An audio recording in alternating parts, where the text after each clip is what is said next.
छोड़ दो मुझे। क्या चाहती हो तुम मुझसे? आज मेरी शादी है, प्लीज प्लीज मुझे जाने दो। जाने दे? अगर जाना ही था तो आने से पहले ही ये सोचना चाहिए था ना। अब हम तुझे कहीं नहीं जाने देंगे। एक बार जो दुल्हन हमारे स्टेशन पर आ जाए फिर वो दोबारा वापस नहीं जाती है। ये हमारा उसूल है कि किसी दुल्हन को मंडप तक ना जाने दिया जाए। चुड़ैल छोड़ दे मुझे। माँ, बाबा, मुझे बचाओ। मेरी आज शादी है और मैं इस जोड़े में नहीं मरना चाहती हूँ। मुझे मेरी ससुराल जाना है, रस्में करनी है। अर्चना रो रही थी। उसके माँ बाप भी ट्रेन में बैठे हुए घबरा रहे थे, लेकिन अर्चना को 2 चुड़ैलों ने जकड़ा हुआ था। हमारे रहते किसी लड़की का दुल्हन बनकर मंडप में बैठने का सपना पूरा नहीं होगा। ऐसे बोलकर श्रुति ने अर्चना की गर्दन ही मुंडी से अलग कर दी। उनके ऐसा करते ही ट्रेन की घंटी बजने लगी और ट्रेन चल पड़ी। ट्रेन में अर्चना के माँ बाप को चुड़ैलों ने अपनी ताकत से बंदी बनाया हुआ था। वो सब कुछ देख तो रहे थे, लेकिन कुछ बोल या कर नहीं पा रहे थे। ट्रेन के चलते और अर्चना के मरते ही उसके माँ बाप उन चुड़ैलों की पकड़ से आजाद हो गए और अर्चना की माँ चलती हुई ट्रेन से ही चिल्लाई, अर्चना, अर्चना मेरी बच्ची, अर्चना। छोड़िए मुझे मेरी बच्ची के पास जाना है। संभालो खुद को शांति, हमारी बच्ची अब। मुझे मेरी बच्ची के पास जाना है। रमेश जी छोड़िए मुझे। अर्चना की माँ खूब रोई। शादी के माहौल में मातम हो चुका था। जब दूल्हा बारात लेकर आया तो उसे अपनी होने वाली पत्नी की बस खबर ही मिली। सभी तरफ खौफ छा गया। तो वहीं दूसरी ओर स्टेशन पर, तुमने मुझे मेरी शादी के दिन ही मार दिया। बोलो क्यों किया तुमने ऐसा? तू भी चुड़ैल बन गई। खैर, अब जब तू भी चुड़ैल बनी गई है तो हम पर भड़क नहीं, बल्कि हमारे साथ ही शामिल हो जा। अपना मकसद भी वही बना जो कि हमारा है। हमारे साथ बोल। क्या? बोलो। हम सबका मकसद एक ही है कि हम किसी भी लड़की को शादी नहीं करने देंगे।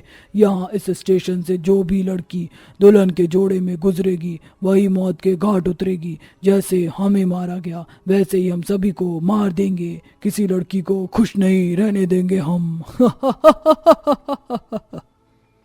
आदिति के साथ श्रुति और अर्चना ने भी ये बात दोहराई और फिर तीनों चुड़ैल आसमान देखने लगी। ये काली अमावस्या की रात देखो कितनी अच्छी लग रही है। इस अंधेरे में तो मेरा मन कर रहा है कि मैं किसी मोरनी की तरह लहराऊं। ऐसा भयानक माहौल हर रोज नहीं होता। तो फिर राह किसकी देख रही हो? चलो नाचते हैं। अंधेरी रात में सुनसान स्टेशन पर तीनों चुड़ैल अपने पांव चलाने लगी और मटक मटक कर अपने पैरों की पायल बजाते हुए और भयानक आवाज निकालते हुए नाचने लगी। उनकी आवाज स्टेशन से बाहर तक आ रही थी और जो गांव स्टेशन के पास बसा हुआ था वहां के लोग उन्हें सुन सुनकर घबरा भी रहे थे। सुनिए जी, ये आवाज फिर से आ रही है। ऐसा लग रहा है जैसे खतरनाक शक्तियां नाच रही हों। आखिर ये सब क्या है अमित जी?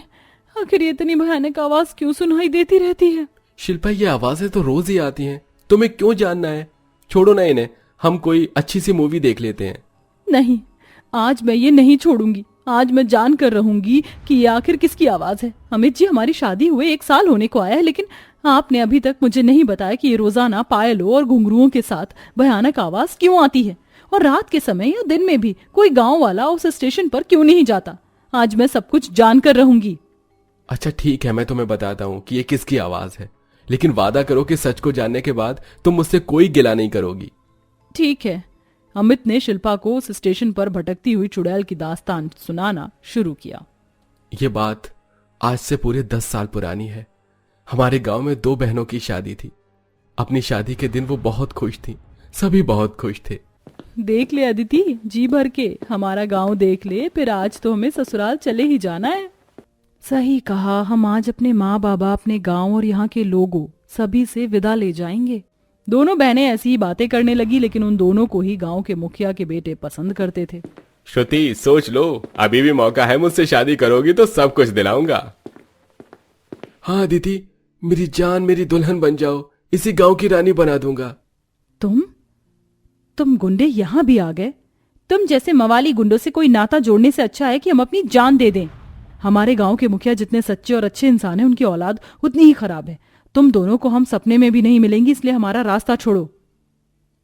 अदिति और श्रुति अजय और विजय से ऐसे बोल कर आ गईं, लेकिन उन दोनों की ही बातें उन्हें चुभ गई थी और दोनों गुंडे ऐसे चुप बैठने वाले नहीं थे। उन्होंने उनसे बदला लेने का मन बना लिया और शाम के समय जब शादी की सभी तैयारियां हो गईं, तो अजय और विजय दोनों ही श्रुति और अदिति को मंडप से उठाकर रेलवे स्टेशन पर ले आए। छोड़ो हमें, क्यों लेकर आए हो यहाँ? आय हाय श्रुति मेरी जान, दुल्हन के जोड़े में तो क्या मस्त लग रही हो। बस बंद करो अपनी ये बकवास, हमें हमें छोड़ दो। हमने तो बोला था कि हमसे शादी कर लो, लेकिन तुम्हें ये सब मंजूरी कहाँ हुआ। अब अगर तुम हमारी नहीं हो सकती तो किसी की नहीं हो सकती, बस। अजय ने ऐसे बोलकर अदिति को ट्रेन की पटरी पर फेंक दिया। अदिति से खुद को संभाला नहीं गया और वो ट्रैक पर गिरकर बेहोश हो गई। श्रुति अपनी बहन को ट्रैक से उठाने के लिए भागी और उसी वक्त वहां ट्रेन आ गई और दोनों ही बहनें ट्रेन हादसे में दुल्हन के जोड़े में मारी गई। अजय और विजय तो वहां से भाग गए, लेकिन बेचारी श्रुति और अदिति की आत्मा उस स्टेशन पर ही भटकने लगी। मैंने अपनी आंखों से तो नहीं देखा, लेकिन ऐसा सुना है कि आज भी श्रुति और अदिति की ही आत्मा स्टेशन पर भटक रही है और ये उन्हीं की चूड़ी और पायल की आवाजें हैं जो हमें रोजाना सुनाई देती हैं। कहा जाता है कि वो दोनों स्टेशन पर आने वाली हर दुल्हन को मार डालती हैं और उसे भी अपनी ही तरह चुड़ैल बनाकर फिर उसको भी अपने डांस में ही शामिल कर लेती हैं। अमित जी, तो क्या उन चुड़ैलों को वहां से भगाने का कोई इलाज नहीं है? शिल्पा, इन 10 सालों में ऋषि मुनि साधु तांत्रिक सभी ने उन्हें मुक्त करने की कोशिश की, उन्हें खत्म करने की भी कोशिश की, लेकिन कभी कोई फायदा नहीं हुआ। बस यही किया जा सकता है कि कोई दुल्हन लड़की उस स्टेशन पर ना आए। उन दोनों बहनों को मुक्त करवाना आसान नहीं है। अमित की बात सुनकर शिल्पा बस चुप हो गई। इससे आगे उसने कोई सवाल नहीं किया। ऐसे ही 2-4 दिन और बीते और एक लड़की शादी होकर अपने ससुराल के साथ ट्रेन का सफर तय कर रही थी कि तभी भूतिया स्टेशन पर ट्रेन रुक गई। ये मेरे साथ क्या हो रहा है? विवेक जी, मैं खुद ही खींची चली जा रही हूँ। सोनम, मैं हिल नहीं पा रहा हूँ। सोनम नाम की भी वो दुल्हन खींचते खींचते ट्रेन से बाहर स्टेशन पर ही आ गई। स्टेशन पर आते ही उसे अर्चना, श्रुति और अदिति ने घेर लिया। चुड़ैल चुड़ैल चुड़ैल चुड़ैल, हाँ चुड़ैल।